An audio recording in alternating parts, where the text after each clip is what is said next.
ಹಲವಾಳದ ಸಂಗಣ್ಣ ತೇಲಿ ನಮ್ಮದು ಪ್ರಸಾದ ಇಡ್ತೇರಿಲ್ರಿ ಅಂತ ನಾವೊಂದು ಹೇಳಬಾರ್ದು ಅವಾಗ ನಾನು ಹೇಳ್ತಿದ್ದೀವಿ ಅಂತ ಅದಕ್ಕೆ ಮುಂದಿನ ತಿಂಗಳು ಸಂಗಣ್ಣ ತೇಲಿ ಅವ್ರ ಪ್ರಸಾದ ವ್ಯವಸ್ಥೆಯನ್ನು ಮಾಡ್ತಾರೆ.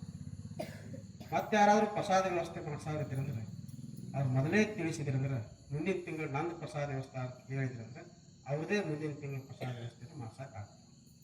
ಇದು ದಾಸೋಹ ಅದು. ನೀವು ಮನ್ಯಾಗ ಎಷ್ಟು ಬೇಕಾದ್ರೆ ಅಡುಗೆ ಮಾಡಿದ್ರಿ ಅದ್ರ ಪುಣ್ಯ ಬರೋದು.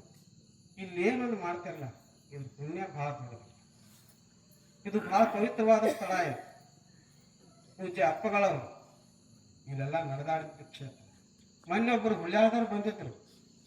ಅವ್ರು ಹೇಳಿದ್ರೆ ನಮಗೆ ಮಲ್ಲಿಕಾರ್ಜುನ ಅಪ್ಪಗಳು ಅಲ್ಲಿ ಪ್ರವಚನ ಮಾಡುವಾಗ ಇದೇ ಕಾಲ್ದಾರಿ ಹಿಡ್ಕೊಂಡು ಹಿಂಗೆ ತಿರುಗಾಡಕ್ಕೆ ಬರ್ತಿದ್ರು ಅಂತ ಈ ಕಡೆ ಹಿಂಗೆ ಮಹಾತ್ಮರೆಲ್ಲ ನಡೆದದ್ದು ಶಂಭುಲಿಂಗ ಅಜ್ಜ ಅವ್ರು ಆಗ್ಬೋದಂತ ಹಿಂಗೆ ಇಂಥ ಪುಣ್ಯಕ್ಷೇತ್ರದೊಳಗೆ ನಾವೆಲ್ಲರೂ ಸೇರೋದದ ಕುಂತ್ರನೂ ಸಾಕು ಕಷ್ಟ ಗದ್ದಿಲ್ಲ ಏನೇನೂ ಇಲ್ಲದಂಥ ಶಾಂತವಾದಂಥ ವಾತಾವರಣ. ಅದಕ್ಕೆ ಯಾರ್ಯಾರು ದಾಸೋಹವನ್ನು ಮಾಡ್ಸಾರಿದ್ದೀರಿ ಅವ್ರ ದಾಸೋಹ ವ್ಯವಸ್ಥೆಯನ್ನು ಮಾಡಿಸ್ರಿ ಅಂತ ಹೇಳ್ತಾರೆ.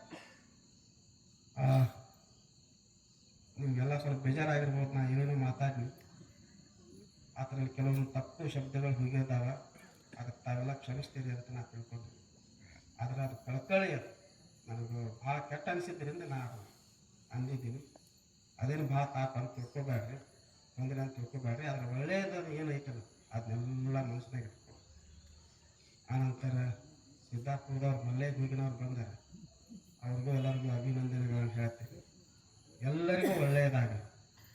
ಪೂಜ್ಯ ಮಲ್ಲಿಕಾರ್ಜುನ ಅಪ್ಪಗಳವರು, ಪೂಜ್ಯ ಸಿದ್ದೇಶ್ವರ ಅಪ್ಪಗಳವರ ಕೃಪಾ ಆಶೀರ್ವಾದ ನಿಮ್ಮೆಲ್ಲರ ಮೇಲೆ ನಮ್ಮೆಲ್ಲರ ಮೇಲೆ ಸದಾ ಇರಲಿ ಅಂತ ಕೇಳ್ತಾ ಒಂದು ವರ್ಷ ಎಲ್ಲರೂ ಆರೋಗ್ಯವಂತರಾಗಿ, ಎಲ್ಲರೂ ಮಾನಸಿಕವಾಗಿ ಗಟ್ಟಿಯಾಗಿ, ಸಂಪತ್ತು ಅಭಿವೃದ್ಧಿಯಾಗಿ ಸಮೃದ್ಧಿಯಾಗಿ ಎಲ್ಲರೂ ಆರಾಮಾಗಿ ಸಂಬಂಧವನ್ನು ಚೆನ್ನಾಗಿಟ್ಕೊಂಡು ಸುಖ ಶಾಂತಿ ನೆಮ್ಮದಿಯಿಂದ ನಾವೆಲ್ಲರೂ ಕೂಡಿ ಈ ಸತ್ಸಂಗವನ್ನು ಮಾಡ್ತಾ ಜೀವನವನ್ನು ಕಳೆಯೋಣ ಅಂತ ಹೇಳಿ ಎಲ್ಲರಿಗೂ ನಮಸ್ಕಾರ.